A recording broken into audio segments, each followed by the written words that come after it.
எல்லா புகழும் இறைவனுக்கே. சூப்பராக ஹெல்த்தியாக புரோட்டீன் இட்லி எப்படி செய்யலாங்கிறத பார்க்கலாமா? அதுக்காக நான் 2 டம்ளர் அளவு பாசிப்பருப்பு சேர்த்துக்கிட்டேன். நீங்கள் எந்த டம்ளரால் எடுக்கிறீங்களோ அதே டம்ளரால் நீங்கள் எடுத்துக்கலாம். இப்போ கூடவே 1 டம்ளர் அளவு உளுந்து எடுத்துக்கிட்டேன். கூடவே 2 டீஸ்பூன் அளவு வெந்தயம் அதில் சேர்த்துக்கங்க. இதை நல்லா 2-3 தடவை அலசிட்டு ஒரு 6 மணி நேரம் நீங்கள் அதை அப்படியே ஊற விட்டுக்கங்க. இப்போது நல்லா ஊறி வந்திருக்கு. இதில் அரிசி எதுவும் சேர்க்கல. இது ஃபுல்லாக உங்களுக்கு புரோட்டீன் கிடைக்குங்க. டயட்டில் இருக்கவங்க சூப்பராக சாப்பிட்லாம். இதை அப்படியே மிக்ஸி ஜாரில் சேர்த்து இந்த அளவுக்கு தண்ணி சேர்த்து நல்லா அரைச்சிட்டு இந்த மாதிரி எடுத்துக்கோங்க.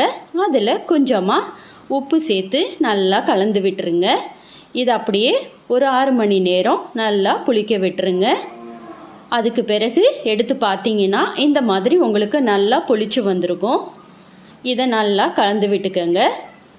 இதில் நீங்கள் சோடாப்பு எதுவும் சேர்க்கக்கூட வேண்டாம். உங்களுக்கு இட்லி நல்லா சாஃப்டாக இருக்கும்.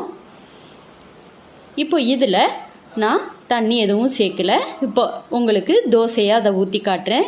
நான் ஊத்தப்பம் மாதிரி செஞ்சுருக்கேன். இந்த மாதிரி ஊற்றிட்டு அதில் இந்த மாதிரி கொஞ்சமாக தக்காளி, வெங்காயம், கொஞ்சமாக இட்லி பொடியும் சேர்த்துக்கிட்டேன். கூடவே லைட்டாக நல்லெண்ணெயும் சேர்த்துக்கங்க. டயட்டில் இருந்தீங்கன்னா கம்மி பண்ணி சேர்த்துக்கங்க.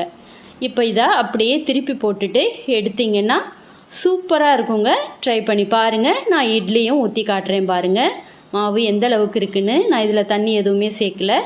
இப்போ இட்லி தட்டில் இந்த மாதிரி கொஞ்சம் கொஞ்சமாக மாவு சேர்த்துக்கங்க. ஏன்னா இட்லி சுட்டு எடுத்தாக்கா நல்லா பெருசாக இருக்கும். இப்போ பாருங்கள் சூப்பராக வெந்து வந்திருக்கு. இட்லி மேலே பார்த்தாலே உங்களுக்கு தெறிப்பு இருக்கும். அப்படி இருந்தாலே இட்லி நல்லா சாஃப்டாக இருக்குன்னு அர்த்தம்.